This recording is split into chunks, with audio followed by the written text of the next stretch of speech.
Chapitre 1 Naissance d'un fléau moderne. 1. Naissance d'un jeu mythique. Avant qu'ils ne deviennent les ombres redoutées des réseaux sociaux et des plateformes de rencontres, les brouteurs n'étaient que des enfants des quartiers, des rêveurs de grandeur, fascinés par l'Occident et sa promesse de richesse rapide. Ce qu'ils allaient inventer, ou plutôt détourner, n'était pas seulement une arnaque. C'était un jeu. Un jeu cruel. Un jeu mythique. Tout commence à la fin des années 1990, dans les ruelles poussiéreuses d'Abidjan, capitale économique de la Côte d'Ivoire. Là où la pauvreté grignote les rêves et où Internet commence tout juste à faire frémir les cybercafés, un mot apparaît dans la bouche des jeunes: brouter. Brouter, c'est manger l'argent des autres. Sans violence. Juste avec un clavier, un écran et un bon mensonge. Ce n'était pas encore un métier. C'était un défi. Une joute mentale. Un test d'intelligence. Qui arriverait à faire pleurer une vieille dame pour qu'elle envoie 200 €? Qui ferait croire à un cadre français qu'il avait trouvé l'amour de sa vie dans les bras d'une Ivoirienne imaginaire? C'était un sport national. Un jeu de rôle. Une comédie sinistre.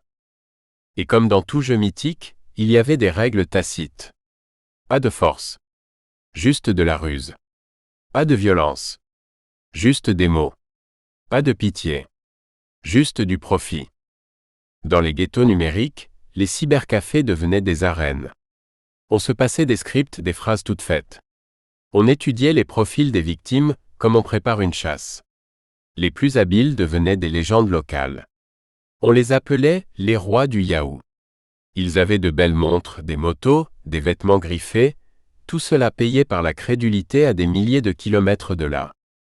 Ce jeu avait une mythologie, une fierté, une revanche. Car derrière l'arnaque, il y avait une rage contenue. Pourquoi eux ont tout et nous rien? Pourquoi leur richesse est-elle sacrée et notre survie une honte? S'ils sont assez naïfs pour croire à nos histoires, alors c'est qu'ils méritent d'être broutés. Les premiers brouteurs se voyaient comme des justiciers modernes, tordus mais brillants. Ils inversaient les rôles, eux les pauvres prenaient aux riches avec ruse et sans armes. Le mythe s'écrivait à coups d'euros volés, de mensonges peaufinés et de photos volées sur Google Images. Ce n'était plus de la survie, c'était devenu une vocation. Une école sauvage. Une mafia sans armes. Un théâtre cruel. Et le pire, ce jeu-là n'allait faire que grossir. Car plus Internet s'étendrait, plus les brouteurs grandiraient avec lui. Ils venaient de naître. Le monde entier allait bientôt les connaître. 1.2 L'explosion des arnaques en Afrique de l'Ouest.